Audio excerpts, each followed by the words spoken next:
여기에 작은 틈새가 있습니다. 첫 번째는 사업자 대출 활용하는 방법, 두 번째는 이 토스뱅크. NH 우리은행에 이어 이 국민은행도 전세대출 한도를 축소했습니다. 그동안 최후의 보루로 남겨져 있던 이 전세대출에 대한 정부 규제도 곧 나올 것으로 예상됩니다. 눈만 뜨면 새로운 규제가 나오니 참 따라가기가 어렵습니다.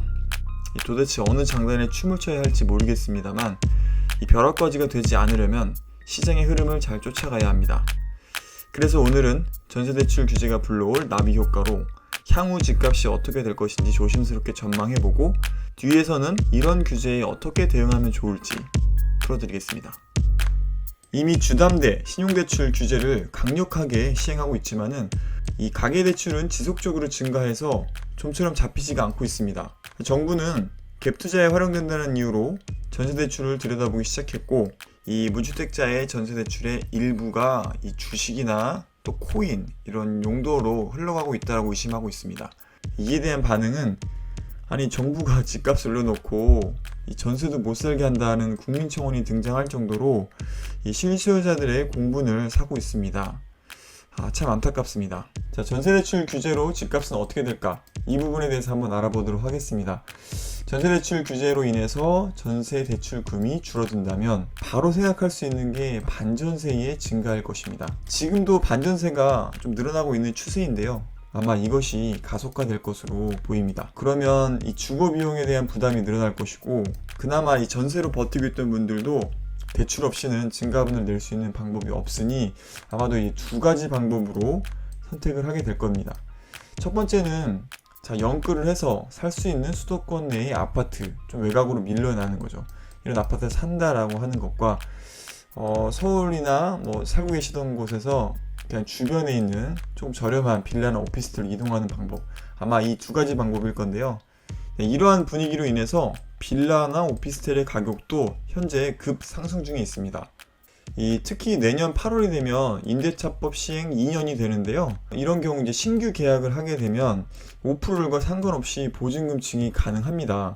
그렇기 때문에 전세금이 얼마나 더 오를지 걱정이 되는 상황입니다. 현재 전문가들은 집값은 계속 오른다라고 그렇게 전망을 하고 있습니다. 정권 교체가 되거나 뭐 정책의 변화가 있다 해도 이 큰 흐름을 바꾸기 어렵다라고 보는 게 일반적이고요. 이상우 대표님이 하신 말씀을 보면 임대차 3법으로 인해서 당분간 서울 임대 공급이 늘어나기 어려워 이 거주 비용이 크게 오를 것이다 라고 이야기를 하기도 했습니다. 이러한 상황이라면 이 전세대출 규제로 인해서 집값을 잡기는 어려워 보입니다. 정부의 그동안의 대출 규제 3번이나 있었죠. 이러한 규제들이 많이 나왔지만 약발은 그때뿐이었고 시장은 곧 적응을 하고 틈새를 찾았으며 집값과 전세금은 5년째 현재 상승 중에 있습니다. 자, 다음으로는 전세대출 규제 대응 방안에 대해서 설명을 드려보도록 하겠습니다. 자, 국민은행의 경우에 이 전세대출 한도가 지금 많이 줄어들었는데요. 예를 한번 들어 설명드려보겠습니다. 기존의 전세보증금이 만약에 4억에서 6억으로 이제 2억이 증액이 되었다라고 하면 만약 기존에 전세대출이 전혀 없었다라고 하면 맥스로 4억 8천까지 보증금 80%까지죠. 이 4억 8천까지 됐는데 현재는 이게 축소가 되어서 2억으로 한도가 줄었습니다. 만약에 기존에 전세대출이 2억이 있었다라고 하면은 위에 이제 4억 8천 중에서 2억을 뺀 2억 8천까지 추가로 이번에 갱신할 때 되는 건데 2억 8천이 아니고 변경이 되면서 2억으로 축소가 되어 있습니다. 그래도 이 경우라도 일단 급한 대로 증액분에 대해서는 대출을 받아서 연장이 가능하기는 합니다만 자, NH농협의 경우에는 이 신규 대출 및 갱신 증액분까지도 현재 막혀 있는 상태입니다. 그리고 우리은행에 또 전화해서 제가 확인을 해봤더니 뉴스 같은 데서는 일부 상품 취급 한시 중단이라 나와 있긴 한데요. 전부 다는 아니고 이 영업점마다 가능한 데가 있을 수 있으니까 이 개별적으로 다 확인을 해보라 라는 답변을 제가 받았습니다. 현재 이런 식으로 은행별로 대출 규제들이 적용이 되고 있으니까 참고하시면 되겠습니다. 내용을 가지고 정리를 한번 해보도록 하겠습니다. 자, 일단 신규로 전세자금 대출을 받으려고 하신다면은 KB, 하나, 신한 쪽으로 문의를 하시면 되겠습니다. 이 갱신 시에 최대 한도를 원하신다면 신한은행에 지금 문의하시는 게 가장 유리할 수 있습니다. 하지만 이 풍선 효과로 인해서 다른 은행의 대출 제한도 확대될 수 있음을 알려드립니다. 그런데 문제는 또 있습니다. 전세자금 대출만 문제가 아니고요. 이 아파트 집단 대출에 제동이 걸렸습니다. 현재 이러한 청원도 지금 진행 중인데요.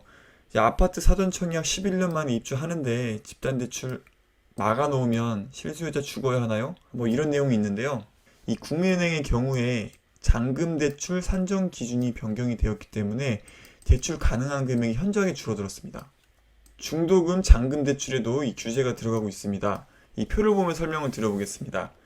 만약에 분양가가 5억인데 현재 시세가 10억이다 라고 하면 보통 때는 잔금을 이제 대출을 하면서 치고 들어갈 때에 시세인 10억을 기준으로 해서 LTV 40%니까 4억까지는 기존에는 대출이 나왔습니다. 주담대가. 현재 2억으로 줄인 거죠. 왜냐하면 이 산정 기준을 분양가, KB 시세, 감정가 중에서 최저 금액으로 산정 기준을 변경한 거죠. 그러니까 분양가가 제일 낮겠죠. 현재 감정가나 시세는 이제 10억이 되었을 테니까요.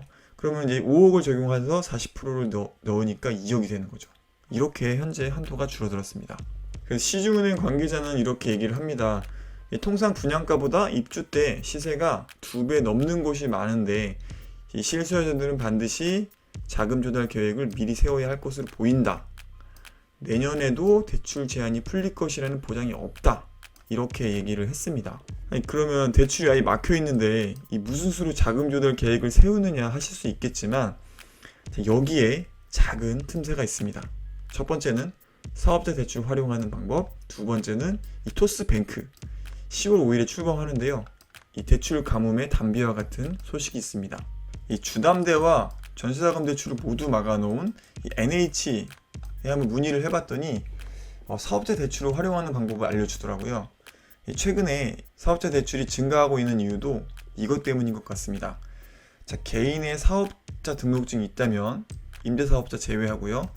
보통은 업종에 이제 전자상거래라든지 이런 판매업 이런 것들이 들어간다고 합니다. 자, 아파트를 담보로 한다면은 시세의 80%까지 대출이 가능합니다. 당연히 후순위로 들어가는 거고요. 자, 1억까지는 별도의 용도 증명 없이 또 진행이 된다고 하니까 충분히 한번 고려해 볼 만한 방법인 것 같습니다. 다음은 토스뱅크입니다. 토스뱅크가 10월 5일에 서비스를 시작을 하는데요. 2%대 금리에 2억 7천까지 한도, 마이너스 통장은 1억 5천까지 된다고 얘기가 있습니다. 이러한 조건을 걸면서 파격적인 대출을 해주겠다라고 예고를 했습니다. 이제 출범을 해야 되기 때문에 나름대로의 메리트를 주는 것 같습니다. 이 신용대출은 원금 상환없이 이자만 납부하면 되기 때문에 이러한 장점들도 있죠. 하지만 정확한 조건과 이 한도는 출범이 되어야지 공개가 된다고 합니다. 정리를 해보겠습니다. 오늘은 전세대출 규제가 불러올 이 나비 효과에 대해서 알아봤고, 이 전세대출 규제 대응 방안과 대출의 틈새를 알아봤습니다. 이 일부 전문가들은 이 전세대출을 그래도 심하게 건드리기는 쉽지 않을 것이다 라고 이야기를 하시더군요. 정부의 규제와 이 정책이 쏟아질 때마다 이 비를 피하자는 심정으로 계획을 미루게 되는데요. 그때마다 집값은 더 달아나 버렸습니다. 제가 드리고 싶은 말은 오히려 모두가 움츠려들 때 이때가 기회일 수 있습니다. 확실한 자금 계획이 있으시다면 적극적으로 투자처나 내 집 마련을 생각해 보시면 좋을 것 같습니다. 오늘 영상도 도움이 되셨다면 구독과 좋아요, 알림 설정까지 부탁드립니다. 그리고 지인분들께 공유해 주시면 감사하겠습니다. 저는 또 유익한 내용을 가지고 돌아오겠습니다. 그리고 언제든지 댓글로 소통해 주세요. 오늘도 행복한 하루 보내세요.